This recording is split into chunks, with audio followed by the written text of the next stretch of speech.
Let's wait for 1 minute, right? So that everybody comes in. I can see a decent number of people already.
Kaushik, what do you suggest? Should we start? I guess people keep on joining.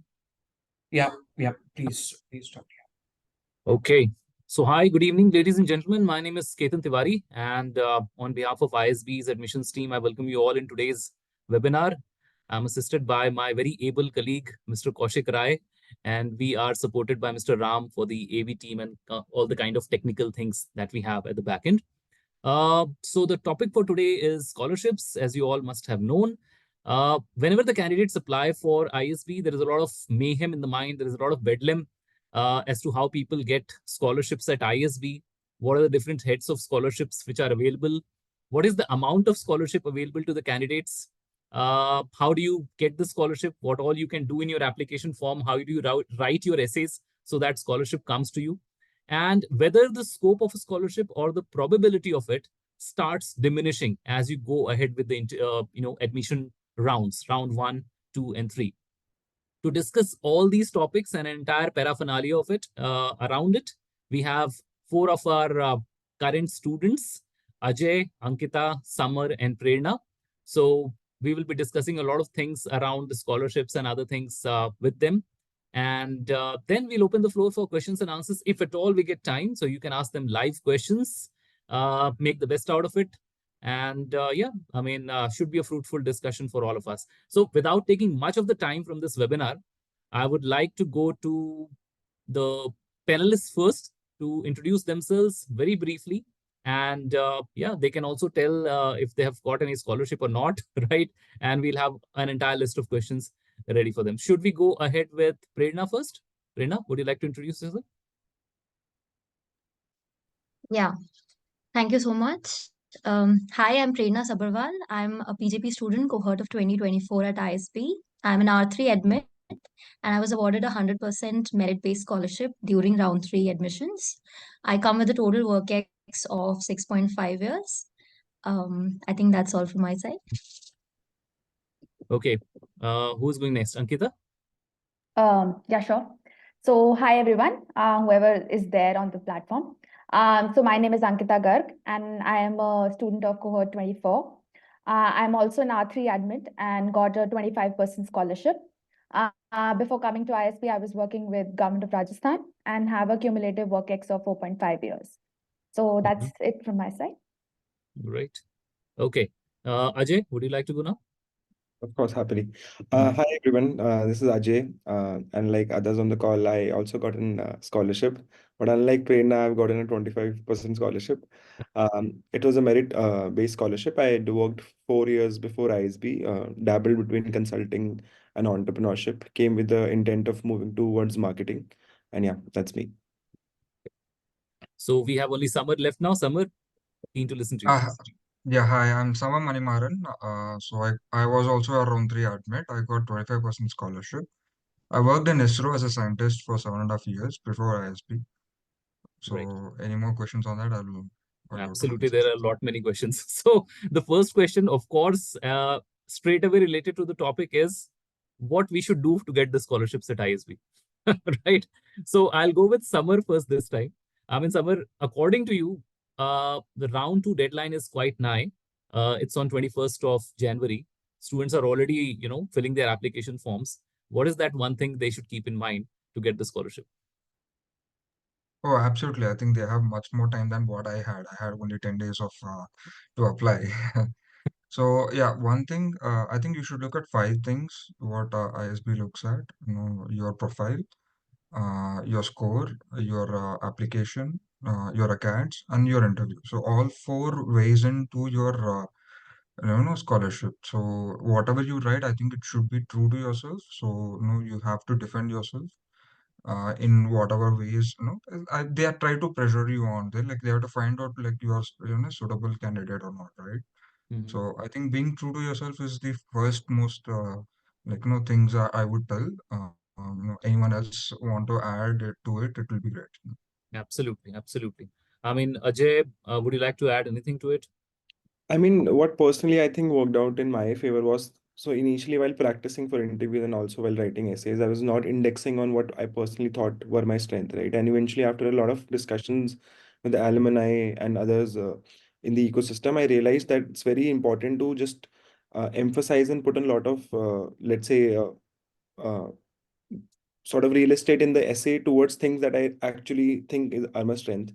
So I used to play an unconventional sport, which is snooker in India professionally. So I talked about that a lot. I also used to run a YouTube travel channel. I talked about that too a lot. And I think those few things which really stood out obviously definitely helped me. But like Summer mentioned, of course, the score and other very basic and important part of your profiles also help you set us like apart. Exactly. It's getting interesting already. So, people, if you are doing anything which is out of the box, like having a YouTube channel of your own, please do not forget mentioning it. Might fetch you the scholarship. Ankita, we come to you. I mean, please shed some light on it. Yeah, I completely agree with Ajay. You need to bring what is unique about you, and at the same time be truthful about yourself. So both of these things are important. What worked for me was basically I have been a consistent academic performer, and also like I belong to government area, which is kind of diverse because lots of engineers are there in MBS. So if you are doing something different, don't worry. Just apply. This might be a thing, additional point for you, I would say. Absolutely. Absolutely. Prerna, keen to hear from you something about this. I think very beautifully put by all of the people before me. But two more things that I would like to add. The first one is that you should also be clear about what you want from ISB because you'll be questioned about this in your interview and even in your essays. And secondly, where do you want to go post ISB? I think that clarity also, if you can show in your essays and in your answers during your interviews, it can really help you. Exactly. I think it's one of the most important things. Clarity of thought is what we are trying to, I should say, figure out from a candidate. Goes a long way in fetching you an offer and then eventually a kind of a scholarship that you're looking at. Wonderfully put. A very important question again related to this. It's a very concomitant question is there are scholarship essays in the application form. Particularly, let's say if I talk about one, there is need-based scholarship, right? You have to write 200, 300 word essay regarding that. What can we write in that essay which catches the eyes of the admissions team or the AdCom and which can fetch you any scholarship? So from your own experiences, is there anything which you can write in the essays which, attracts a kind of a scholarship? Should we go with Prerna this time first? Okay, so I think if you are writing a need-based scholarship essay, the first thing is that you should be able to articulate your challenges and your learnings from your challenges and how you are a better person today after encountering all of those challenges. So I think if you can articulate these things, it will really help you stand out from the crowd. Mm-hmm. Mm-hmm. Mm-hmm. Okay. Anybody else who would like to add anything to it? Samar, Ankita?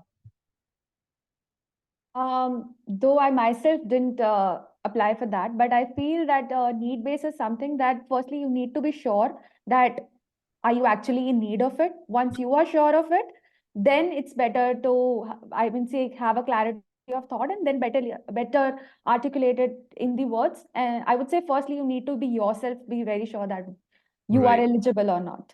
right, right, right. In fact, any of the essays that we write, I think we should be very clear as to why we deserve that, right? Okay. Anybody, Samar, Ajay, any experience according to you, which they can put in the essays that they write for the scholarships? Well, it definitely has to be like other people mentioned unique challenges that you face and how they've shaped you as a person and a sort of business professionals. Okay. Uh, other than that, I think you can obviously get like you have additional space to sort of also emphasize your skills. Right. Maybe you can connect a story between these two. Surely. Surely. Right. So I think obviously there is not one particular thing which should be focused at. There are, a collection of things that you do to get a scholarship, and eventually you should know why you deserve or why you want that scholarship. That clarity of thought again is very important. Again, a kind of question which comes up and pops up every time is, uh, let's say if somebody does not have a very high test score or somebody is very average when it comes to academics, what are the chances of that candidate getting a scholarship? Have you, in your experiences, come across people who, with academic background, which is not a kind of an earth-shattering kind of background that they have, and they also have a scholarship? If you can, shed some light on that, people who are not, people who are all-rounders, I should say, people who are not literati, they will benefit out of it. So, Samar, do you have anybody whom you know who has gotten the scholarship and who is not a very outstanding student per se? Yeah, I have my friends from previous batches. Mhm. Uh, yeah, it's true. So I said, right, the five things are key. And so if you're lacking in one, so you have to compensate that with the others, right? Mhm. So you should have a stellar interview, or you could say like what more things you bring to the table to the ISB, right? It's a peer learning group. Mhm. So it may not be academics always, right? It might be how you participate in your class, how you think, like look at things in a different way. All these things matter most. If you're a sports person, if you're good at arts, if you're good in music, all these things do have a good weightage, and people don't realize it, but it has a very good weightage. Absolutely. Absolutely. Ajay, I mean, anything that you want to add? I mean, when we talk about academics, we talk about 10th, 12th, undergrad achievement, right? For personally myself, among these four brackets, among these two, I didn't have the highest or let's say the top scores. And again, I obviously got a scholarship. So I think your overall profile is what's going to get you the admit and eventually a scholarship. One, let's say a 780 with not so great work experience might still not get you in, but like a overall balanced profile is something that I would say gets you more credits. Exactly. Anybody, Ankita, Prerna? I mean, anything that you want to add to these answers that we already have? In my experience, in my own SG, there were people who had scholarships, about 50%, and they didn't have, I would say, a great scores or I would say great academic record. But what they had was an overall, they were very accomplished, I would say. It was not just one profile they were excelling. It was an overall, they had that skills which a person needs to be in ISB, and that is what ISB is looking. It's not that you need to have a very high academic score. It's need overall you need to be a person who's clear about yourself and um, you know what you're doing. So Mhm. that's what I think matters. Okay. Okay. I think we've gotten a fair idea with this that whether it is for the selection at ISB or whether it is for fetching a scholarship for ISB, is the overall thing which is taken into consideration. So do not lose your heart. Do not self-reject yourself. If you do not, according to you, have a very, kind of a strong academic background, or you are having a test score which is kind of average or below average, give it a chance because it's the overall profile which always matter, and that is what we elucidate all the time. A very tricky question for all of you. Look, I mean, everybody knows what kind of fees that you have to pay when you come to ISB. Okay. It's a 1 year program. You must have paid 40 lakhs. I mean, a kind of a ballpark number, 1 lakh of 1 or 2 lakhs here and there. So, how is it, according to the ROI perspective, if I talk about, is it worth the MBA from ISB, 1 year MBA from ISB, as far as ROI is concerned? And how are you planning to pay back your loan? And roughly how many years it will take you to pay that loan? So, I have three questions merged into one. ROI, how do you want to pay back that loan, and how many years it's going to take you? Whom should we go with first? Who is volunteering for it? Should we go with Prerna? So I don't have a loan because I Okay. am 100% scholarship. Wow. But regarding ROI, I'll tell that ISB, first of all, is an experience in itself. Mhm. The biggest strength of ISB is its alum base, which to me at least, it was extremely helpful. Mm. In monetary terms, also, I've seen people reaping in great benefits after doing MBA. So I would say it has a very positive ROI and one should invest in it. About the loan, I think the other people can probably pitch in. Yes, The yes, smile throughout the whole statement of Prerna's. yes. Okay, please go I ahead. Please go ahead. personally for me, when I talk about my pre-MBA salary and post-MBA salary, there's already a good jump there, like almost 3 years. And obviously, with time, we'll figure out as to how much time it will take us to pay out the loan. But I'm estimating if anybody wants to be strict about it and be sure that they want to be done with this as soon as possible, they can do it in 2, 3 years easily, while Mm. also managing a very comfortable lifestyle. Okay, okay. So Ankita, is it worth it coming to ISB? Yeah, definitely. I think it is not a 1 year or 2 year game. You need to Mm. look at a long-term perspective. MBA itself is not a starting level job. You are not getting a starting level job. You're getting a managerial job. These experience and these networks will help you not only get a good job just after your ISB, but overall within your career growth. I know people who have raised valuation in entrepreneurs using these networks. So Joe, I would not say that salary is right way to judge the ROI, but you need to factor in account of your overall career jump that you get. Absolutely, absolutely. Okay. Summer, I think we've already spoken about it, isn't it? Whom have Yeah, not gone to? Prerna, I've already, who has not answered this question? I guess, yeah, I would I like to think everyone. answer. Yes, yes, Yeah. yes. Please go ahead, please. Yeah, regarding loan and all, I don't think you have to be worried that much. So there is a lot of partnership banks which is already giving a lot of flexibilities in whatever options we want to choose.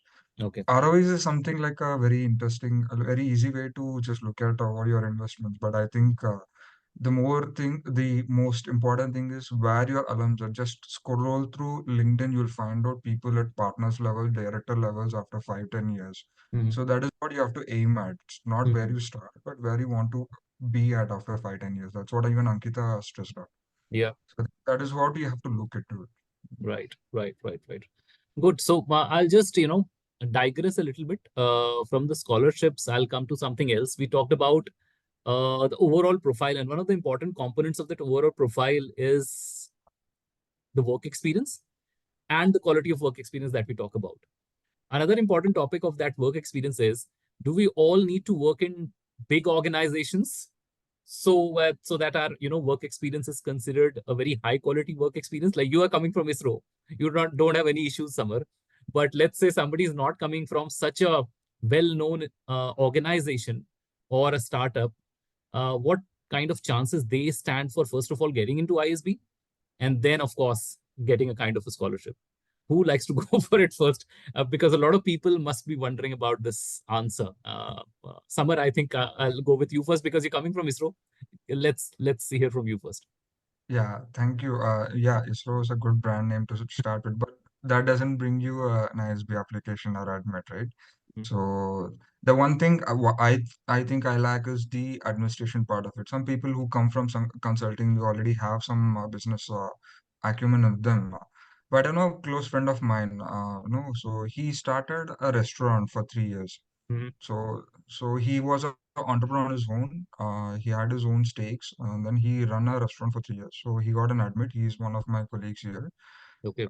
in the cohort. So you see, right? It's a lot of diversity in it. It's not just the brand name. It's just Mm. how capable you are in bringing out Mm. your Mm. achievements. Okay. Okay. Ankita, how is it according to your experience? In my experience, organization really don't matter. It is the work that you do and how you put forward it. Mm. So if you have taken the ownership of your work, you've done great projects. It might be even a five member team or 5 member company, I would say, for that matter, startups are. But the work that you does is definitely what counts, Mm. because that is what develops you as a person. I would say that small organizations have bigger challenges and diversity of work. So I would say you being in a smaller organization is a great asset to you, because you will get to do a lot of different things which others might not get, because in bigger organizations Mm. you have restrictions in your roles. Right. You cannot take that much initiatives, and there is a, I would say, backlash over there. So don't take it as a negative aspect. I would say it's an asset. It depends how you utilize it. Absolutely, absolutely. Ajay, anything that you would like to add to this? I mean, I've obviously seen people who have run companies themselves, been in a 4 or 5 team sort of 4 or 5 member organization. There's also people who work for startups who had, like, let's say 50 or 60 number of members. I personally was with the startup who Yeah. tanked and sort of shut down, which is better.com. But at the same time, I was with Deloitte also, so that might have had some impression, but I don't think so. Which company were you with makes a lot of impression, but it's the work that you've done there and how Exactly. confidently and how articulately you sort of put that through. So, Exactly. Exactly. In fact, I also will share my experience that I personally know of at least 5 to 6 candidates who made it to ISB, and they were from their own startup background. Okay, so obviously their companies were not very well known. I mean, even the neighbor would not know what kind of a company they were running. But it's the quality of work experience, means the kind of things that you did at the workplace, which matters, and the quality also does not depend upon the organization size. So if you are into a very big organization and if you have a quality, then it's sone pe suhaga kind of a thing. Otherwise, it's not necessary for anybody to come from, let's say, an ISRO kind of an organization that someone is coming from. Okay. Good. I mean, look, another question is a lot of people realize that they have to do an MBA after having spent some amount of time in the corporate. Okay. And they have one conundrum in mind is, which is like, will they be the right fit for ISB, first of all? Because let's say if they have an experience of 8, 9, 10 years, what are the chances? How is ISB going to treat them? And will they be the right fit, and what are the probabilities for them getting a decent job post ISB?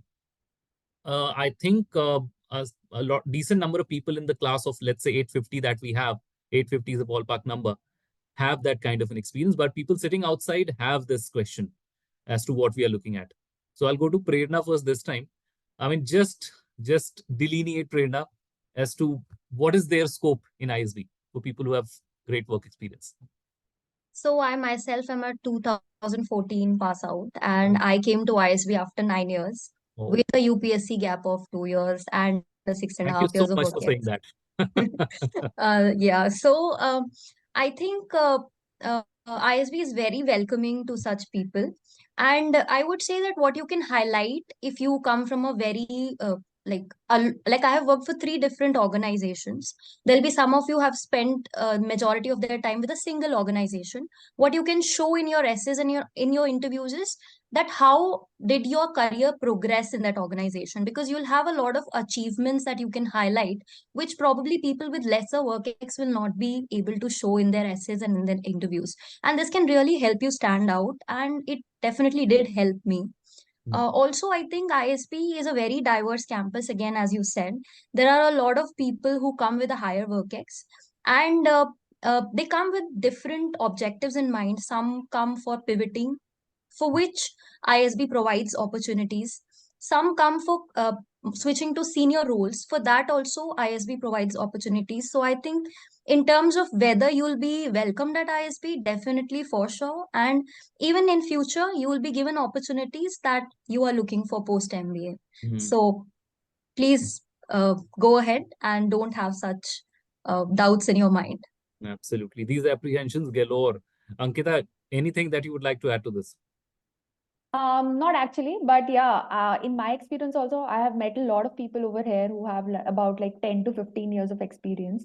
And we exclusively have a club for them, SEC club, I think, that caters to the needs of people with huge experience. And you have your support system also. So I don't think so. ISB is quite welcoming to these people, and we gain a lot of thoughts. And I would say from ISB is all about peer learning. So we ourselves are also learning a lot from them.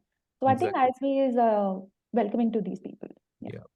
And for the benefit of everybody listening to us, the range of work experience that we have in the class is 2 years to 24 years. So if at all, I mean, that is any parameter to go by, we are welcoming to everybody who shows the alacrity to come and work hard at ISB. A very cheeky question, okay, for all of you. whether it is about merit scholarship or whatever scholarship we are talking about, does family income has a role to play in that? I mean, if I'm coming from a family which has a decent income already, will I be getting a scholarship or I'll be excluded first, right? And only those who get a scholarship who do not have a very strong family background. How does your experience go into this domain? Ajay, any experience about this thing? I mean, whether I have to be not from a very well-to-do family to get scholarship, or everybody is open for it? I think it doesn't change a lot, especially for the merit scholarship. Your family income and your personal income will be taken into consideration if you apply for a financial aid, Hmm. which is a need-based scholarship. But when we talk about merit scholarship, I don't think so. It's even a factor which they take into consideration as to how much your family earns or how much Right. you personally have been making. Mhm. Okay. Okay. Okay. Samar, any suggestions for that? Yeah, just what Ajay said. So my wife is still working in ISRO, but I still managed to get a merit scholarship at 25%. I don't think Okay. that is. It's all solely based on you. It's not about your background. I guess it's only the need-based scholarship where the family income is taken into consideration, and that's solely for a reason. Need-based scholarship is primarily for the people who need it sorely. Okay. So your family income is considered in that case, and which includes your income, the income of your parents and spouse, not the siblings. Okay. So anybody, there is a question again which people ask whether my income is going to be a part of the family income that you are going to calculate. Definitely, it is going to be. Right.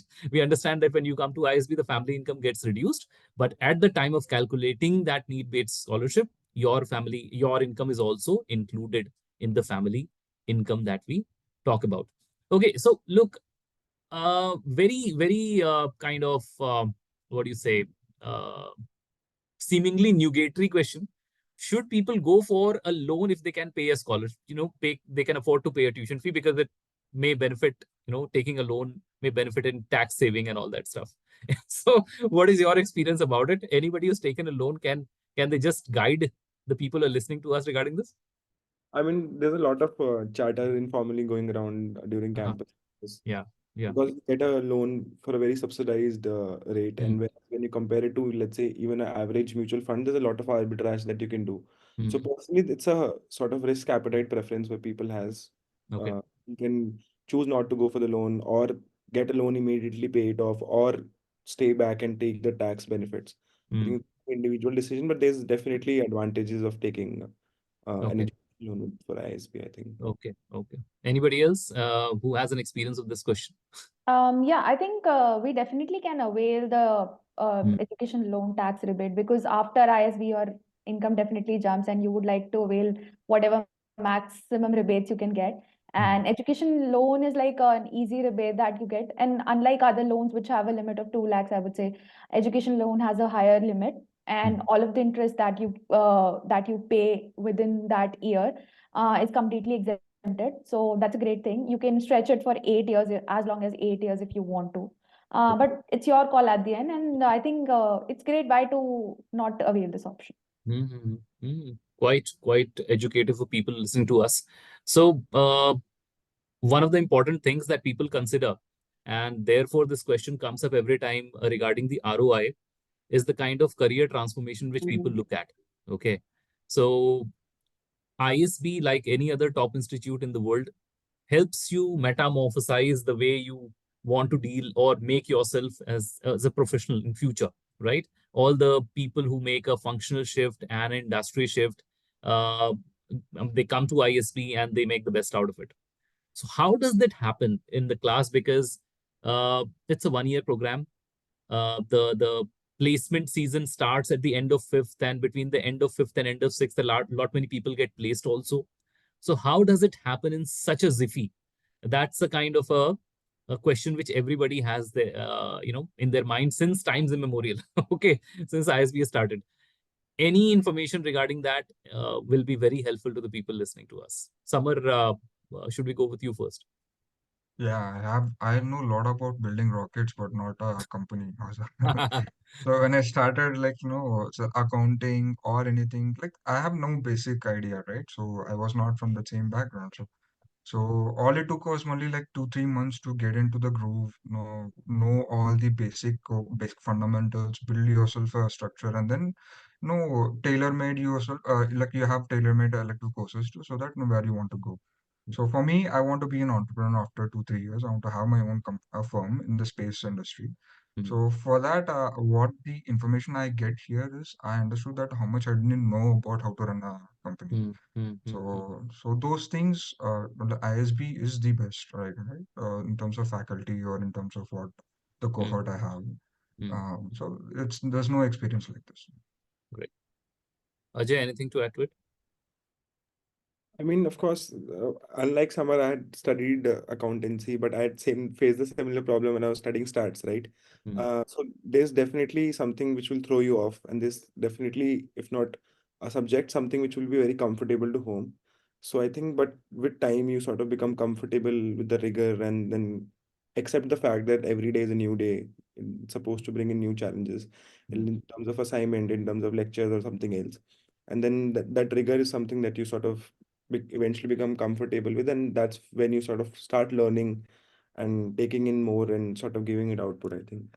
Okay. I mean, taking a cue from your answer itself, what is the level of rigor we are looking at, Prerna? I mean, do people get time to sleep or what? How does it happen at ISB? So I think initially it's a bit hard if you are coming with a large, you've worked for a long time and you come back to academics. You take some time to get into the groove, but it's a good grind for sure. This is something that alums tell, and we also totally Okay. second that. Mhm. So I think you should look forward to the grind. It's preparing you for the future. Mhm. So yeah. Okay. Ankita, anything which you want to add to this? Yeah, I think ISB curriculum is very well designed. Within that initial 2 terms, you will be like all set for the basics of each business acumen, I would say you would need. So it's very well designed, and I think also it takes into account that people are from diverse backgrounds. In my own I would say experience, people are from fashion, army, every kind of background, and they are quite well adjusted in these 2 terms. It takes time, but I would say with the in-class and outside class support of people within ISB, things get easy. Okay. I have one more question regarding scholarship, and then probably we can go for some live questions there. What are the collaterals that you need for a loan? Any particular collateral, any particular document that you need for it, Ajay? I mean, it was the basic documents, your last 1-2 months bank statement or your recent salary slips. Okay. And all the essential documents like Aadhaar, PAN card. It was usually, when compared to any other loan process, very relatively easier because we have partnered banks on board. So Okay. the process became like 1 hour's process where you just had to collate the documents and give them out. Also your mark sheets for your 10th, 12th, undergrad, and if you any other academic Okay. degree. I think there's nothing out of the ordinary that you'll be Okay. expected to fetch. Something that Okay. you'll most likely have it handy, I Okay. think. Okay. So most important thing is probably the offer letter that you have from ISB. Most That's likely. the most important document that you need to have. Okay, great. I guess, Kaushik, we can take some live questions. What I will do is I will request people to raise their hands. I'll ask them to unmute themselves, and then they can, just ask the questions from any of the panelists, including me. I'm there too. I can see only Girja's hand at the moment. Girja, do you have any questions for us? Ketan, before you take question, if you can just address one thing, is the GMAT thing, GMAT focus thing. A lot of questions that, the old GMAT versus new GMAT and the calculation. So Okay. if you can just address that, because people are not understanding that we don't work in isolation. We work closely with the GMAT team, and then Absolutely. we know what is happening, the old versus new. If you can just address that. Yeah. So people like we were in touch with GMAT since January this year. You will be surprised to know. A happy surprise, I'm sure. And we knew that GMAT focus was going to come. So you can take any of the examinations, whether it is conventional or GMAT focus. We'll accept both. We are also in touch with the GMAT team about how we are going to calibrate and how we are going to compare both the scores. Nobody is going to be at a disadvantage. I can assure you that. You do your best and build your profile circumventing that score which you have gotten. So both the scores are acceptable. Take any of them which you are comfortable with and we'll take care of the rest of things. Don't worry too much about GMAT focus and GMAT. We know how what is happening with GMAT. We are already in touch with it. We work very closely with the GMAT team. Okay. So Girja, first question from you. Please shoot.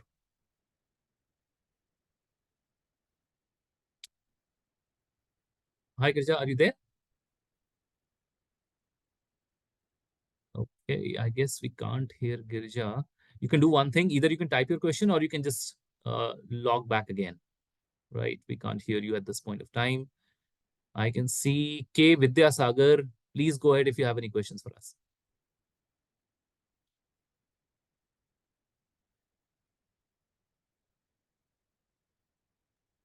Vidyasagar, unmute yourself.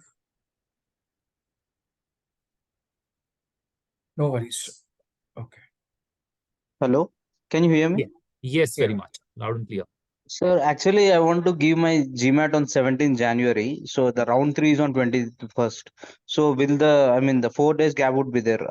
Is that okay? Absolutely. You can give it on 21st and submit your application. No worries at all. Okay. Thank you so much. Most welcome and best of luck. Okay. Hey, Ravi, please go ahead. Hi guys, can you hear me? Yeah, absolutely. Yes. Yeah, this is a little bit of a tangential question. I want to ask all four of them that, what was the one thing you wish you had known before you joined ISB? Uh, because I think everyone has passed it. One thing which you would tell your old self before you joined. Okay. Yeah. Okay. Anybody who wants to go first? I'd like to go first. I personally thought ISB will definitely be just about academics. There'll be endless studies. I was thinking I'll eventually become a nerd. I'll be studying all the time, which of course doesn't demean the academic rigor which comes with it. But at the same time, there's like 10 things happening every day at ISB. So I thought there's no point of me being physically active, going out and playing sports every day because at ISB I won't be able to continue things like that. Uh, and at ISB, I've seen people pursuing every kind of hobby, every kind of interest. And it took me a while to also realize, okay, there's time and scope for me to also do the same. So I think uh, carrying on what your lifestyle interests and hobbies is something that I'd recommend, and striking the balance between two again. Peace. Great. Who would like to add something to it? Ankita? I think ISB, I think you need to have what clear goals you have, but ISB, in my understanding, quite well went well with my understanding of it because my spouse is an alum actually, so it was not a big surprise to me. So I think I'm not quite well positioned to answer that question. But yeah, you can try anything and everything, but there would be things that you cannot do because there are so many things to do. So be prepared that there would be things that you won't get time to do, but it's okay. Not everyone can do everything. So you need to have your priorities. Time management is probably the most important thing, or basically managing yourself. Time manages itself. Right. Okay. Samar, anything that you would like to advise him? Yeah, just enjoy. I had a chance to be a student after 7.5 years, so I'm just enjoying myself here in ISB. Best advice. Prerna, last advice I from you. think the same. Don't be too much bothered about acads. Enjoy yourself. Yeah. Wow, that's nice advice coming from Prerna and Samar. Okay. I will go to the next candidate here, Shubham. I'm allowing you to talk. Please go ahead with your question. It was actually Yeah, that's okay. Yeah, yeah. Shubham, go ahead. yeah, Hey, okay. hi. Yeah, Toy? Can you? Sorry. Yeah, Yeah, Shubham. please go ahead. Okay, so I'll go ahead. I just wanted to ask everyone ki, I know the round two deadline has passed, so I'm planning to apply in the round three, and I'm still to write my GMAT and get my desired score. So I've generally heard from people that round three, if you want to get in the round three application, you need to have like a really high GMAT score, like 740 and stuff. So just wanted to like hear from real life, cases whether it's really true, or even if you get like 700, 710, you still stand a chance. I can answer that, but I guess Ajay is eager to answer it. I think I was in the very similar boat, like completely stressed towards the R2 deadlines because I didn't have the GMAT score I wanted to go ahead with. And I myself then waited and went ahead and applied in R3, and nothing changed for me. Even like we have already discussed, even the scholarship came through my way.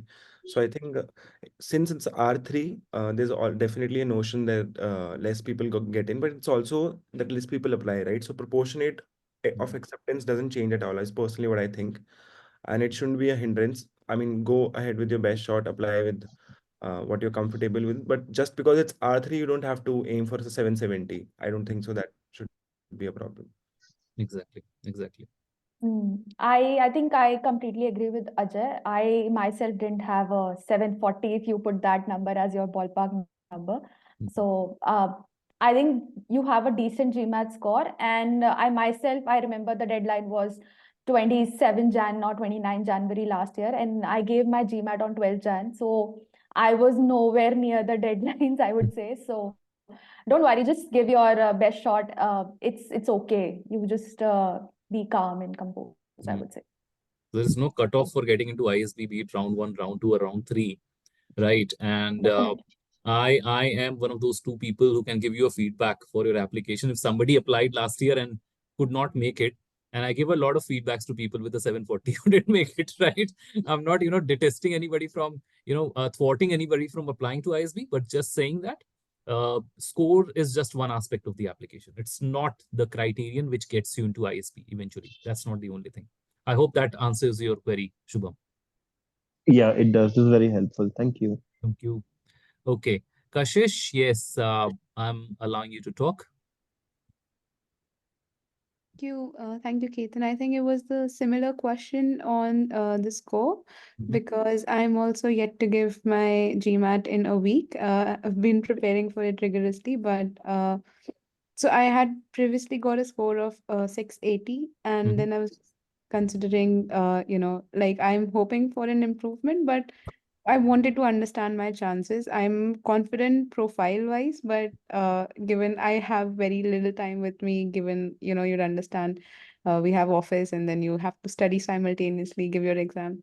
So it's just maybe a sigh of relief that I'm expecting to hear. But if you could shed some light on that, would be really helpful.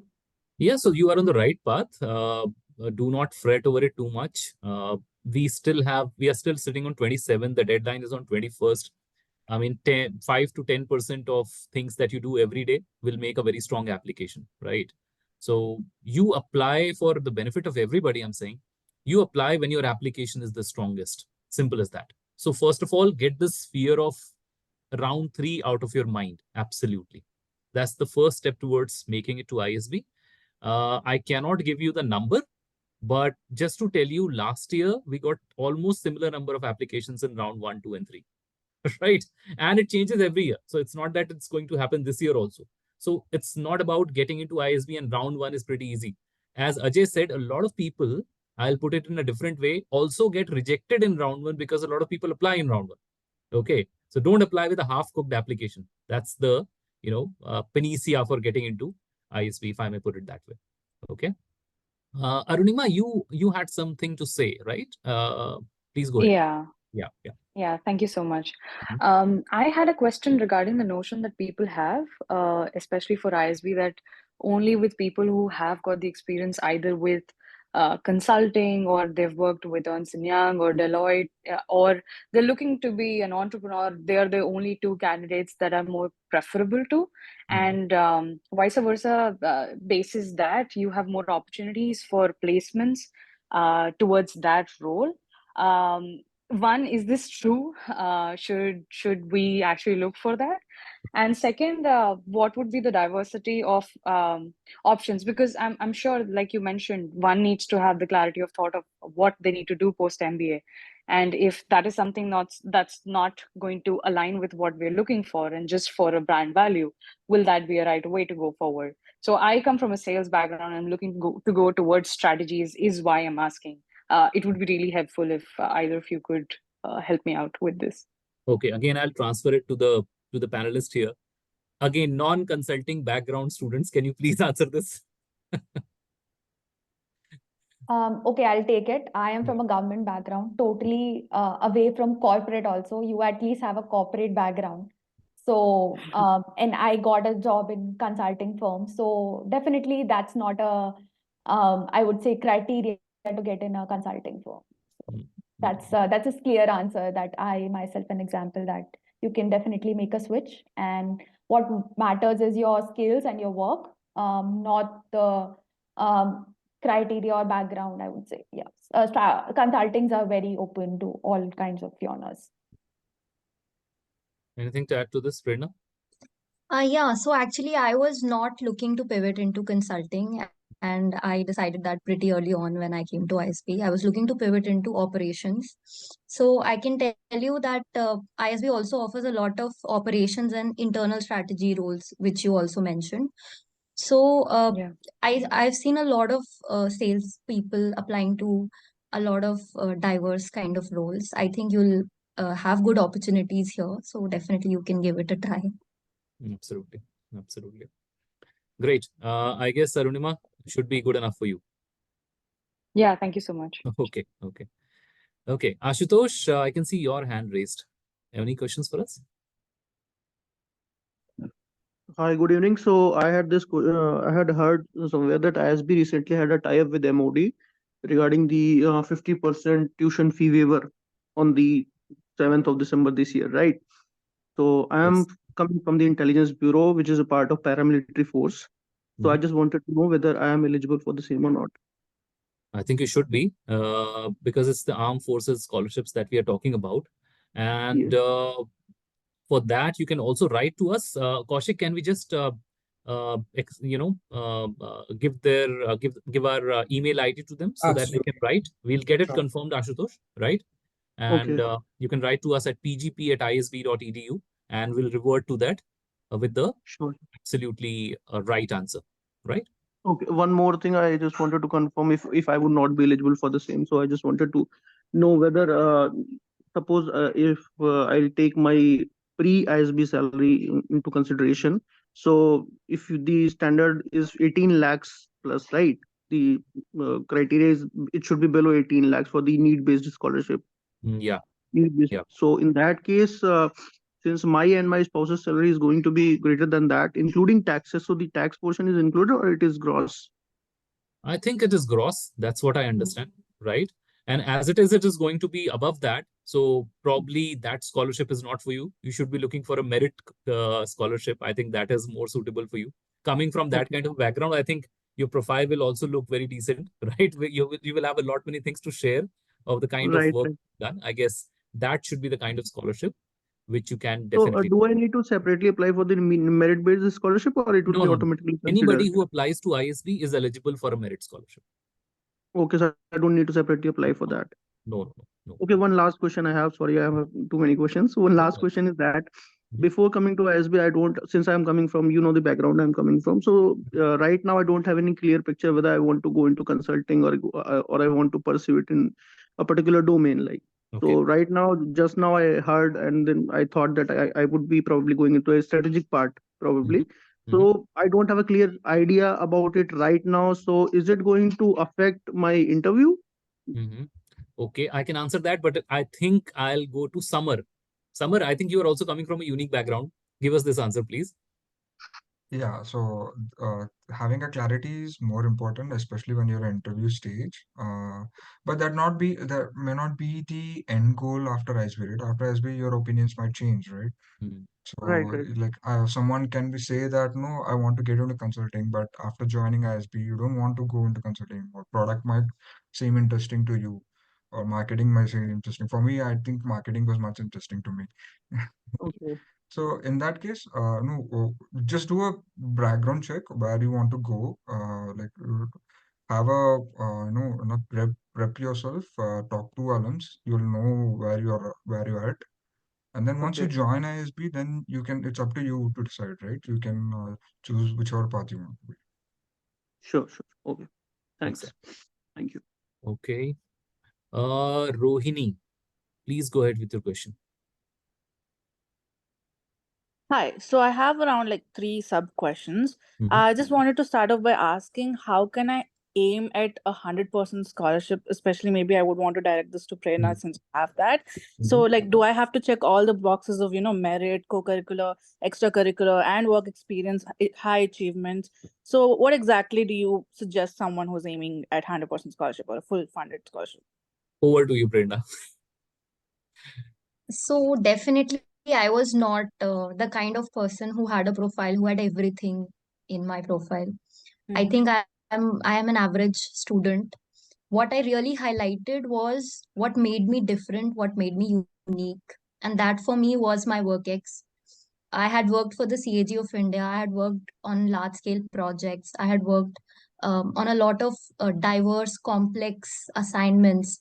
And I felt that that was something that I was bringing to ISB, which can make me stand out. So I would suggest for you to first realize what can really make you stand out amongst all the different things that you have done in your life up till now. That may not necessarily be your work ex, it can be your extracurriculars, it can be something else for you. And make sure that you have a good story, you have a convincing story about how you have excelled in your field. And I think if you can portray that convincingly, it can really help you get that 100% scholarship. Based on my experience, I think that's what worked out for me.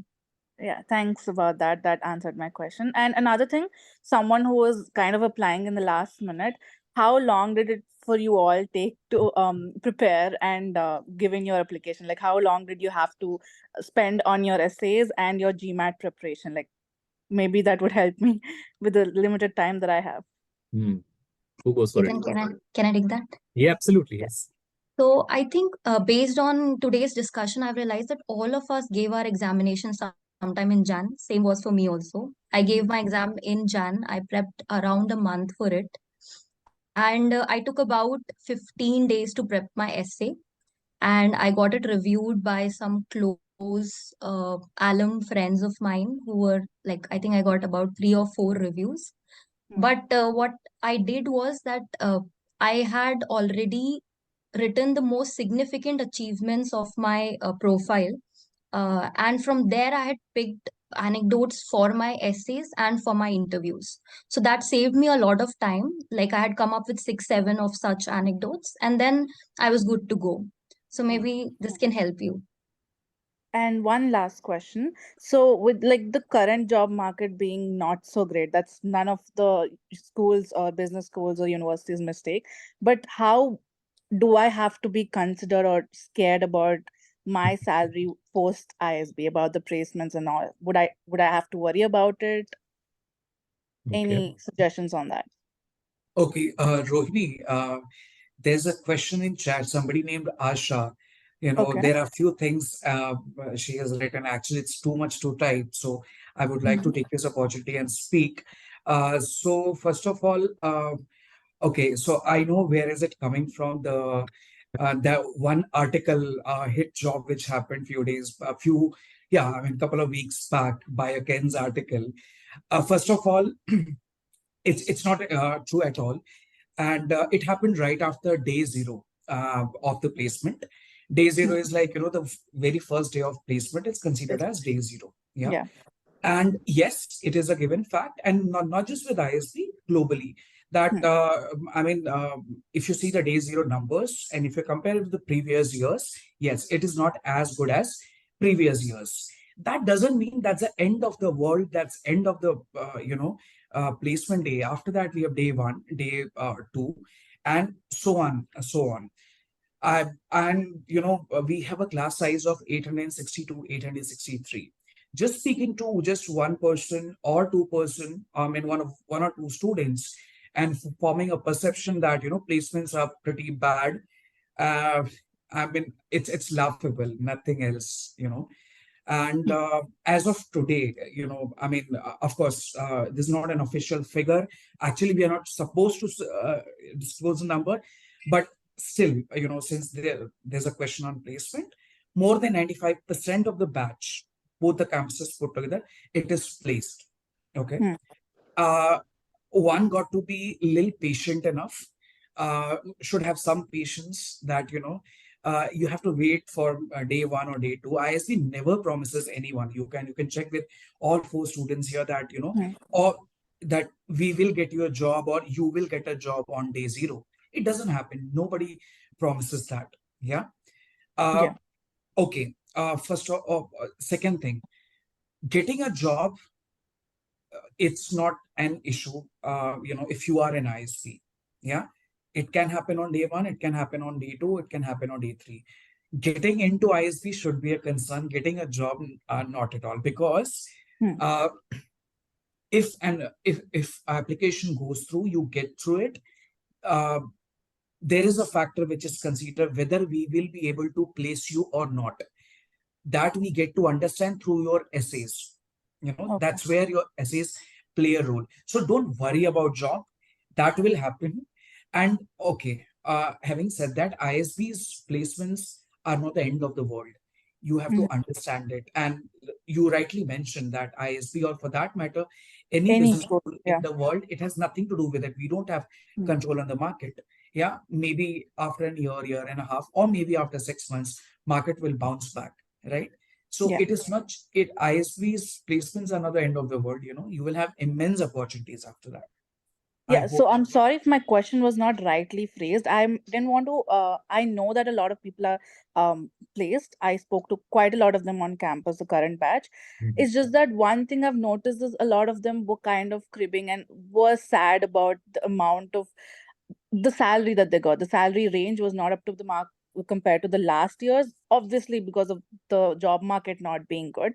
So I'm just asking your opinion as to, should I be worried about it? Is there something I have to be preparing myself before I join or while I'm in ISB, since you're already students and I got the platform to talk to you all? So I think, look, I think you've already answered that. It's not that, yes, you can crib about, and it's very personal also. So let's say if I think that my salary should have been particular lakhs, X number of lakhs, and I did not get that, I'll be cribbing about it. Simple as that. Yeah. Okay, that's also a very personal thing. But the scope of ISB is not limited to the first placement that you get. Placements will happen. They are also very good. But any of the top B schools that you get into, the kind of brand that gets associated with your CV, that takes you places, even after 6 months or 1 year or whatever, right? So you should not be worried at all. In fact, there was an article for one of the top B schools in the world, not doing too well in placements, but it doesn't mean anything about the brand. It does not, mitigate the power of that brand itself. Same goes for ISB and any other brand, top brand in the world. Yeah. Perfect. I think you answered all the questions. Thank you. Great. And also there's this question in chat by Asha. So Asha, our fees is not 50 lakhs, it's 35 lakhs plus taxes, which roughly comes around to 40 lakhs. And you shared a website link. Please have do the calculation yourself if you don't believe me. You yourself have shared that. Batch is not 900 plus. It has never been the case with ISB. We have never had any batch with 900 plus. It varies between 800 to 900. This year it is 860 to 863. So that's the case. And placement thing we have already covered. I hope it helps, because it is too much to type at times. That's why I took the liberty. I muted myself and I asked the question. I answered the question.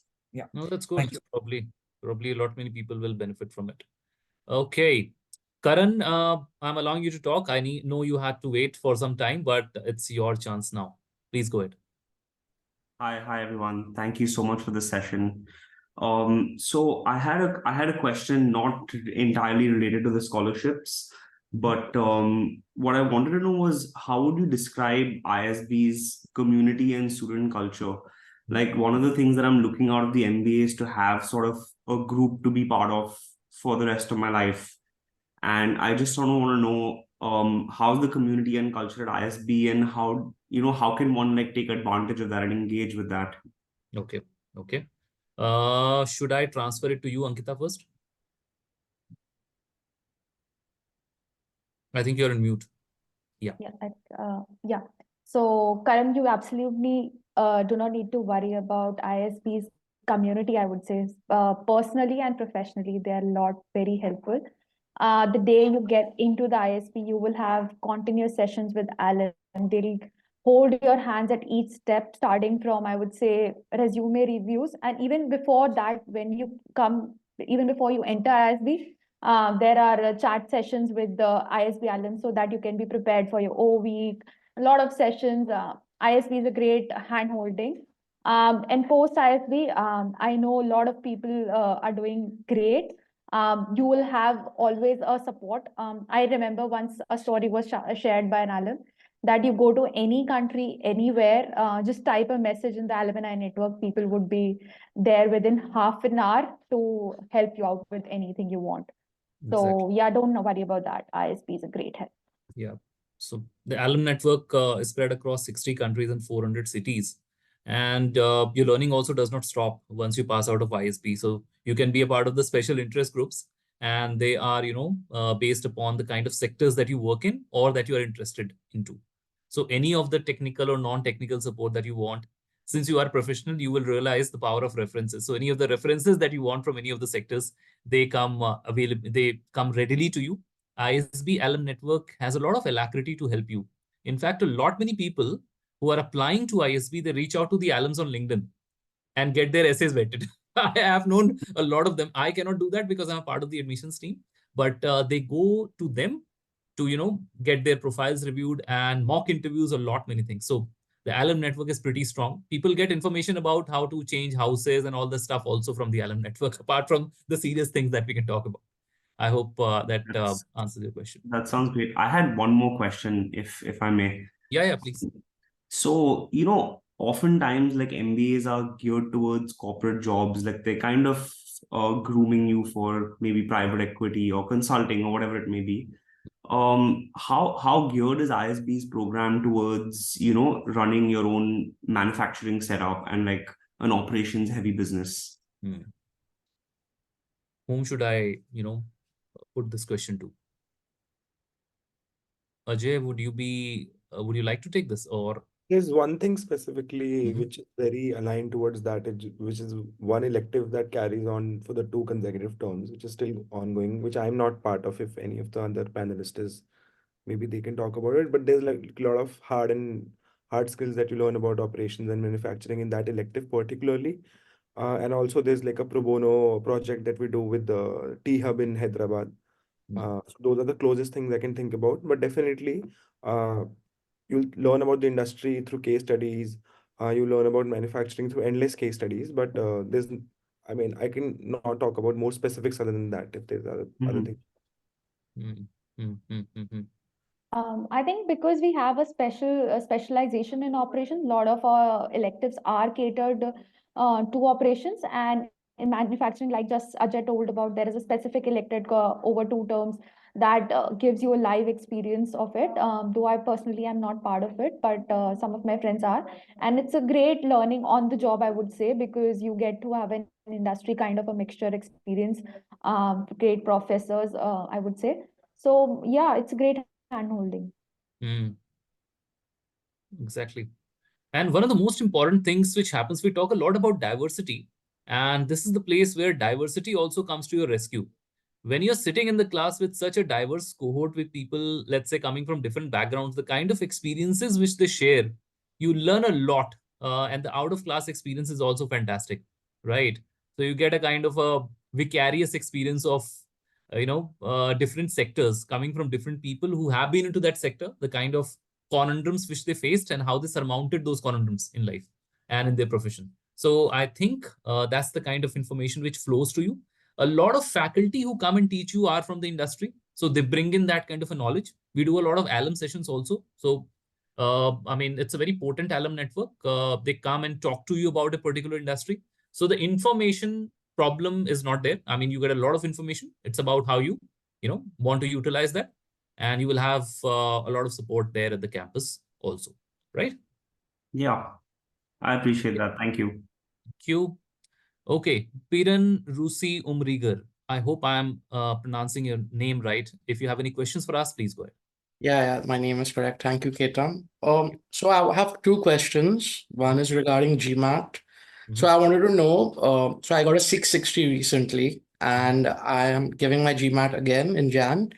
And I want to know how, to deal with exam day anxiety because I do know, I have the potential to get to a 700. It's just the anxiety, which makes me overthink. And my second question is so I come from a teaching background, and I've not heard a lot of people who go to B schools after a teaching background. So I want to know, in your experience, have you all interacted with anyone? Like, I've taught as a private tutor, I have like running my own tutoring center. I've worked in an international school as well. So I wanted to know, how common is it for someone to, get from like a teaching background to, let's say, a consultancy or like education consultancy, for example. Okay. So who goes for the first part of the question? Samar, should I, direct it towards you to deal with the anxiety thing? Yeah, so anxiety is what I had because I have to travel 100 kilometers to write an exam in Chennai in a center. So mm, it's okay. If you take a lot of mocks, to make sure your mocks are actually aligned with your exam, right? So the way, intent, the seriousness, and everything. So I think that will help you with the exam anxiety. So already you had an exam, right? So you know the procedure and also I think you'll be fine this time. Thank you, Samar. And what was your second question? So, like I said, I come from a teaching background. Like, I've taught in an international school. So how, like, how rare is it, or do you all interact with people like alumni or your batchmates who come from like a similar background? So we have I'm not sure of the name, but she's from a teaching background and she had like 10 years of experience. So, and then the opportunities in education sector is also there, right? So you can pivot to any role you want, especially in the educational domain. Okay. Thank you, Samar. You. Okay. We have Kumar Aman Singh. Please go ahead, Kumar. Hi, am I audible? Absolutely. Okay. Yeah. So, hello everyone. So, my question is, like, suppose we are emphasizing on the overall profile. So, I just wanted to understand, like, if we do not have any like uh, leadership role experience, so what other things like we can highlight on our profile? Interesting. Prerna, should we go to you for this? So I think more than leadership, if you can show ownership in your profile, that can help you. You may have gone out of the way and taken up responsibilities that were not yours. I think that can help you. Yeah. And actually, I have a leadership profile, so maybe other people Okay, can okay. pitch I in. think we should go to somebody who was who can do justice with the question itself. One thing I can tell you is that it's not about being into a leadership role. It's about the kind of leadership propensity that you show in your profile. Okay, so you can be a junior employee, but you might have done something which was out of the box, or any kind of initiatives that you take at the workplace, any kind of things that you did which helped the company, right, in any way, any new initiatives that you were a part of. All these things can definitely be shown in the application form. Apart from that, what people do is, let's say, uh, and leadership is not the only thing. If you have a particular short term and long term goals, some people I have known, they take a particular course, a short term course, because they want to add up to those skills which can be taken into the sector that you want to go into, right? Few of the things which I already know. Ajay, are you eager to speak on this? No, I think so. I knew that I would be competing with people who would be leading like huge teams. So consciously for the last few years, I was trying to get more things into my bucket, diversifying. Though I had the privilege of working in different functions, consulting, marketing, a bit of entrepreneurship, but I was also simultaneously, let's say, I got a general management program done, which sort of did help me, I think, eventually. So I think if you don't have the leadership experience, you can compensate by having sort of some creative projects on your portfolio, maybe. Or it could also be a very offbeat experience that you've gathered. It could be you traveling for 3 months and something learning about, let's say, culture and people. It could be anything. It just needs to set you apart from other candidates, is what I feel. Also, I would say leadership is not only in your work ets that you can show, it can also be in the extracurriculars. For example, even in college, if you have taken some initiatives, part of some your college groups, been part of some leadership roles. It can be anywhere. It doesn't need to be only in your work experience. So I have known people that have utilized that. So yeah, that could be one additional point for you. I hope that helps, Aman. Yeah, actually, I have one more question. Like actually, I have interest in finance, but I am from CS background, so I don't have anything to back that up. So how do I like show my interest? Like how do I justify that like interviews or maybe like when the question is asked, how do I justify that? Who's answering that? Very interesting one. Because look, everybody comes from different backgrounds and they want to switch to a different background. Let's say Summer, you coming from a background and you want to go into a particular one. How do you justify that? Oh, you can look at your working itself. It gives you a lot of answers. So it may not be exactly term-wise definition of leader or a role, but or a finance thing. But you can look into your work ex. So, if you have a good work ex, you just break it down, see parts and where you can fit this into your profile. So that is what I did. So I'm actually from a quality engineer. I'm a quality background. So, but I am considered as an internal consultant in ISRO. So that is where I patch things together. So if I want to get into consultant, so that is how I try to bring things into the similar terms. So maybe you can look back into your work ex, see where you can, go, deep dive and then look, in deeper. So that will help you. So Aman, I guess you got the inference from this answer from Summer that it's about the transferable skills that you have. Okay, from one job profile to the other. Not everything is going to match exactly, but the kind of skills that you can carry and you can justify that these are the skills which I already have, and these are the skills which I want to learn at ISB, and this is where I want to go. Try and frame your story according to this. It should do a word of good for you, right? I mean, if I can add, I was very sure that I wanted to move away from consulting and more towards consumer brands, growth roles, marketing roles. And with the same intent, I tried to become part of the student council and sort of handle marketing there. And that sort of helped me make a really good stories during my interviews. So there's a lot of things that you can do at ISB to also sort of make that story for yourself. Absolutely. Great. I hope that answers your question. I'm going to Somnath. Somnath, yeah, please go ahead.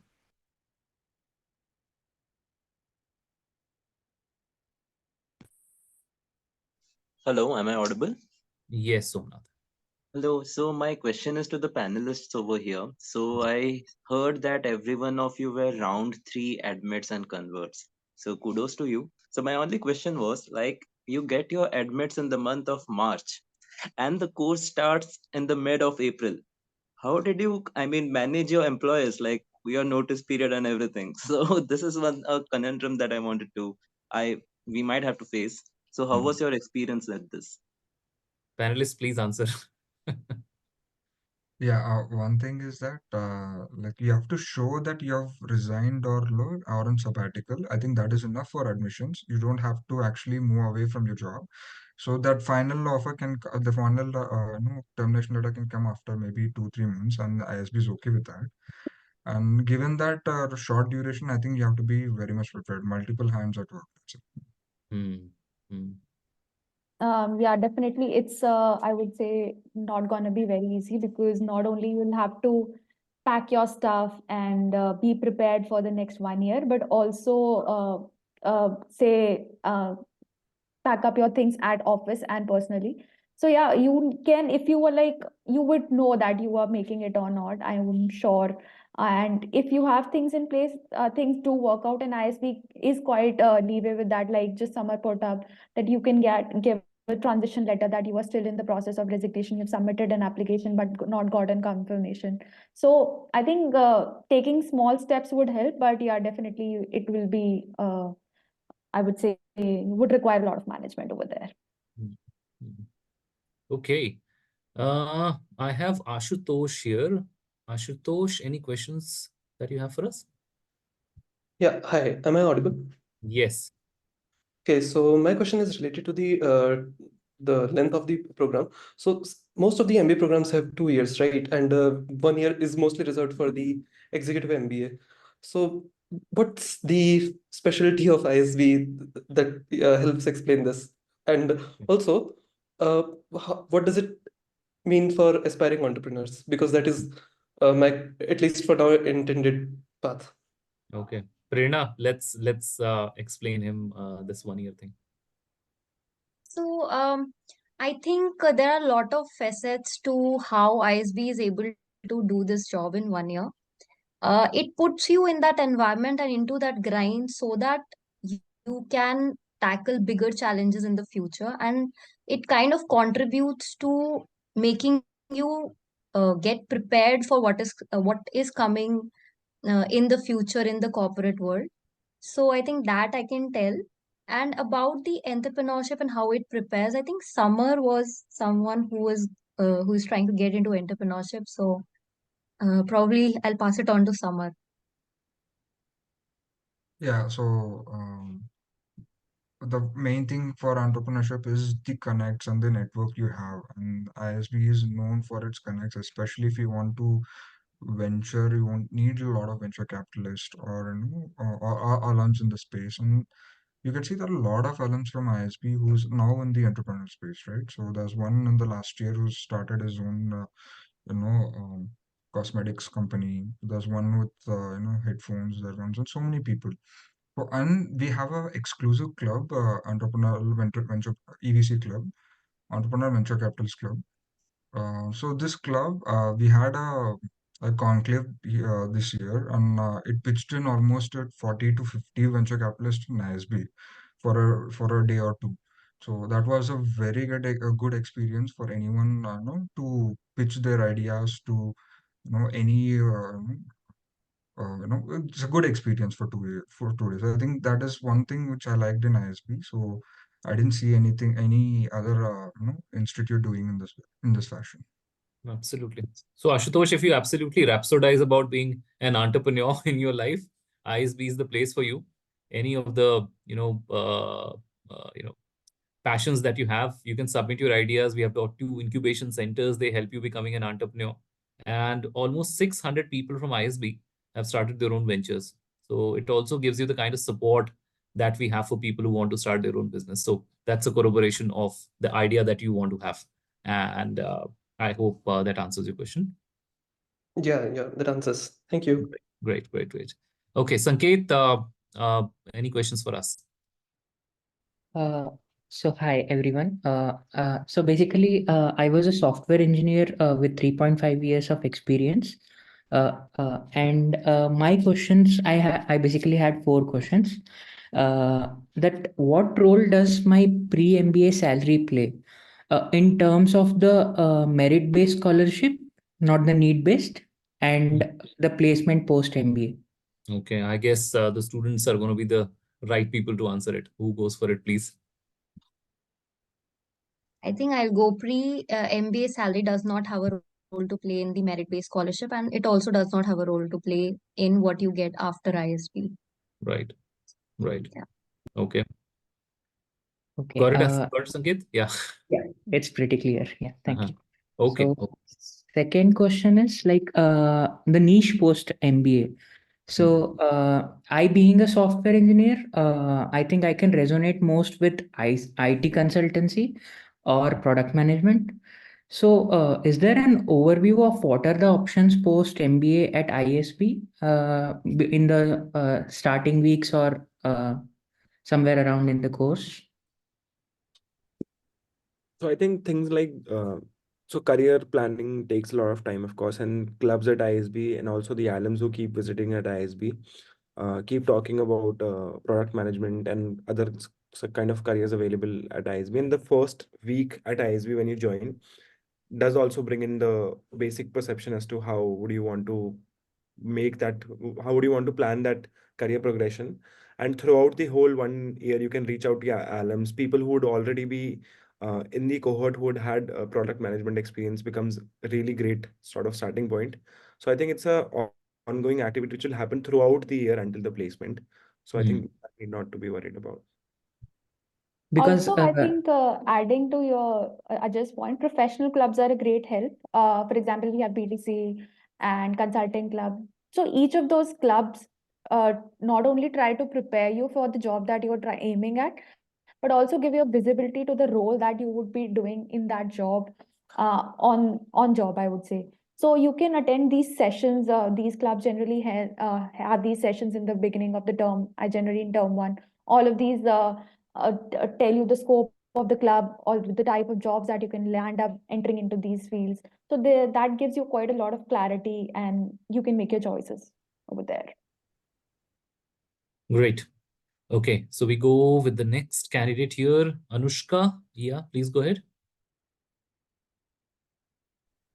Yeah, hi. Hi. So, I come from a technical background. So, my question was, how can I pivot? Because this will be a totally business-based course. So, how can I pivot that? And how can I show my achievements in the essays as well and in the interviews? Okay. Okay. Who can answer this question? Prerna, would you like to? Uh, so, uh, so even when you were involved in tech, you would have taken up some leadership roles. You would have taken up some roles outside of your responsibility. You would have come up with maybe you would have written some research papers. I know a lot of my friends from tech who were in the process of publishing their research papers, who mentioned it in their essays and even in the application format, appropriate places.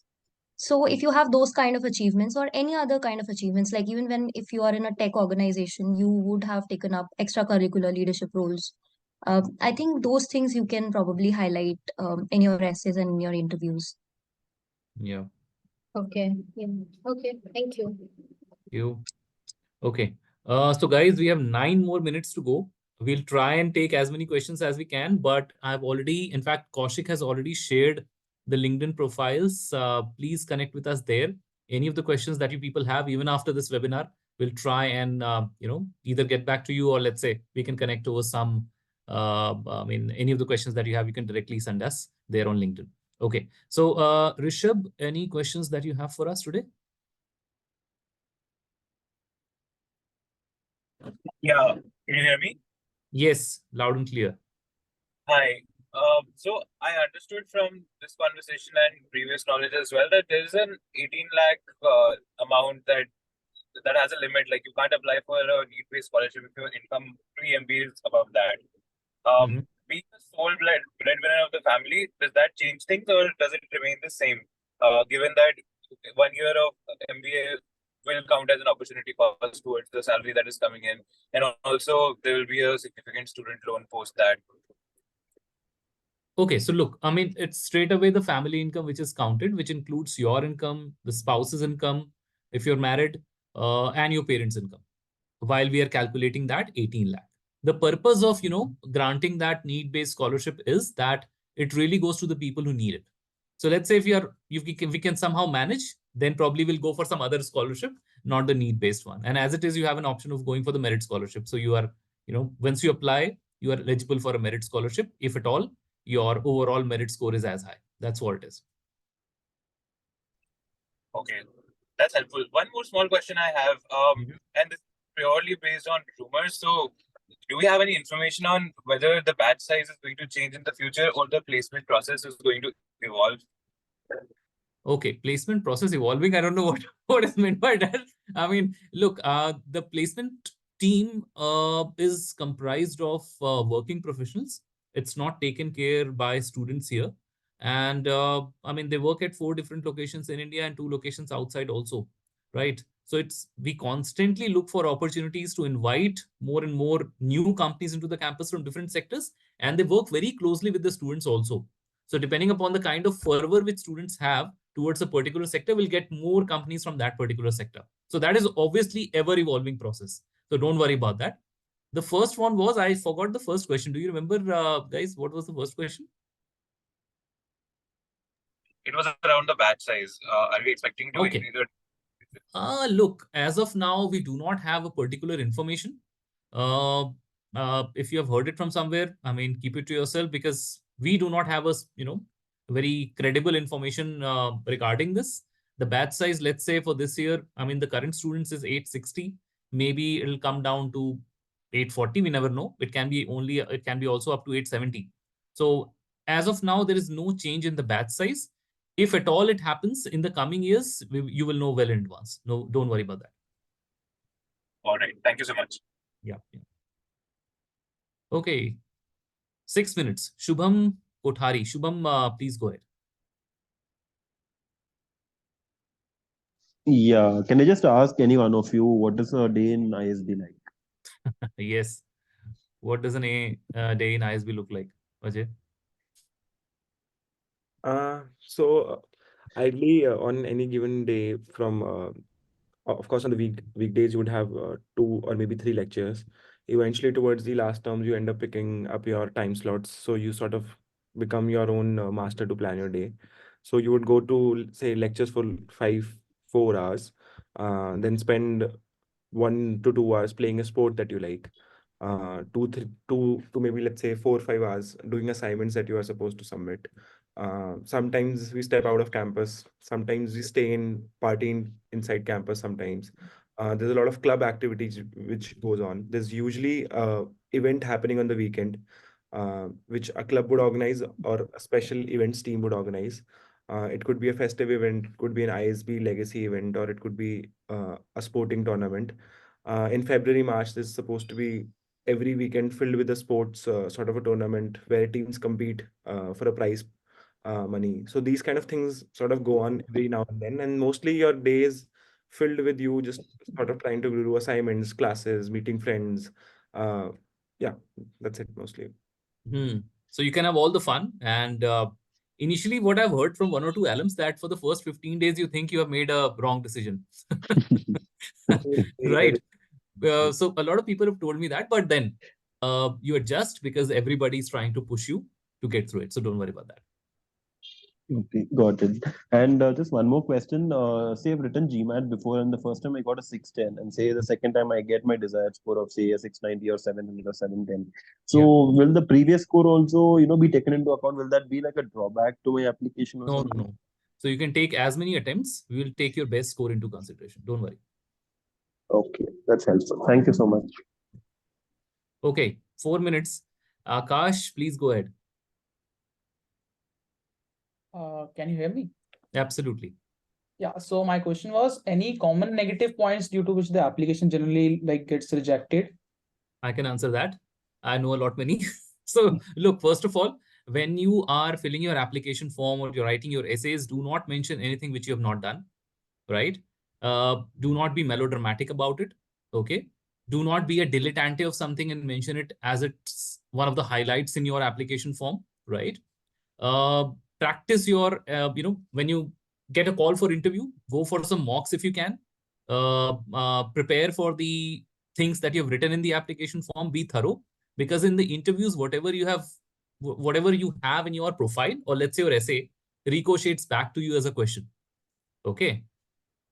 Very, very common things which anybody can take care of. I personally know of people who were asked to sing in the interview because they mention in their application form that I have a music band. Right. So, I mean, if you are good at it, please mention. And if you have not done it, please avoid that. Yeah. Okay. Thanks. Okay. I guess this is going to be the last question for the day. Sanchit, I'm allowing you to talk. Please go ahead.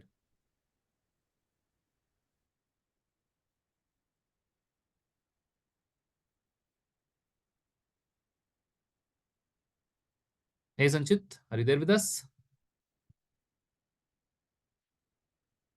Okay, I guess there is some problem with Sanchit's system at the moment. Rajshri, if you have any questions for us, would you like to go? Yes, am I audible? Yes. Cheers. Oh, great. Thank you. I'm the golden giant, the last one selected. I have 2 questions in quick succession. I'll ask the first one first, if there's time, the second one. I applied in round 1, have been waitlisted. There's a significant change in my career and everything. So it changes a lot in my resume. There's successful projects and newer projects and everything. How do I appraise the admissions committee? I want to stay on the waitlist and I'm still interested. So you are in the waitlist, or you have? I am in the waitlist currently.